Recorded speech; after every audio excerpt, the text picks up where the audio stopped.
I was one of the children to desegregate the public schools of Lynchburg.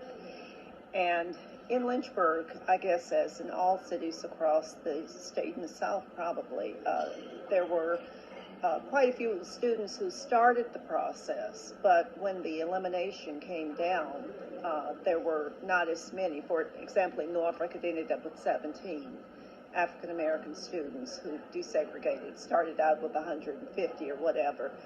In Lynchburg, I'm not sure how many young people initially became involved in that process of desegregating the schools.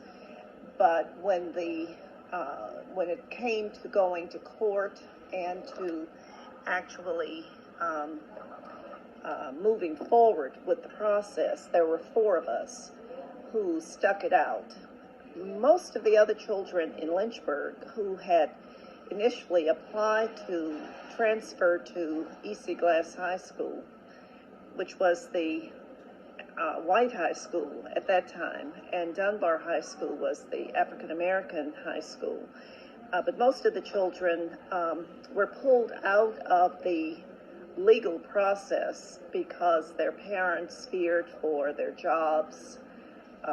And so the 4 of us who were left, our parents were pretty independent of the white establishment. C.C. Jackson, her father was a dentist. Linda Woodruff, her parents had jobs that allowed her to, them not to be threatened by her movement forward. Owen Cardwell's father was an insurance man, and my mother was a domestic worker. And so she was in a position where she could have been fired from her job, but she received the support of the family that she had been working for a number of years. And so there was no threat of her losing her job there. So there were 4 of us who were, I have, memory does not allow me to go back to how many court cases or how many court appearances we made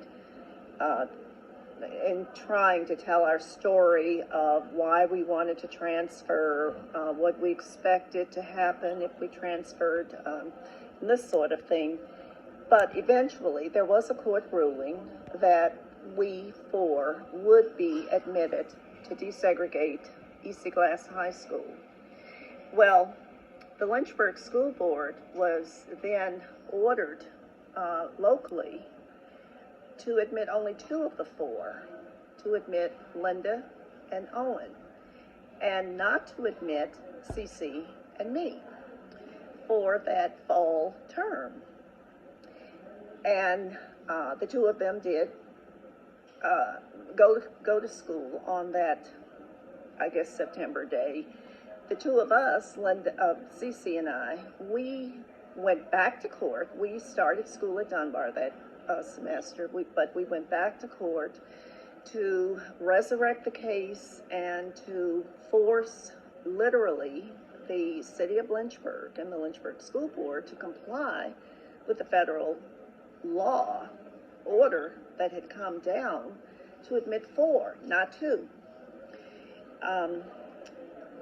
And they did. You know, looking back as an adult, looking back to that time period, I think that was a very courageous act of 2 little girls who were told, you're not fit to go to this school. You're not smart enough. Here you are, honor roll students, taking college prep classes. All 4 of us had always been active in extracurricular activities. We all were good students, never been in trouble a day in our lives. And yet, Cece and I were unfit to attend the school, but we went back to court. And then there was another round, another series of testimonies as to why we wanted to do this. But eventually, we did. We were admitted into the E.C. Glass High School the following semester.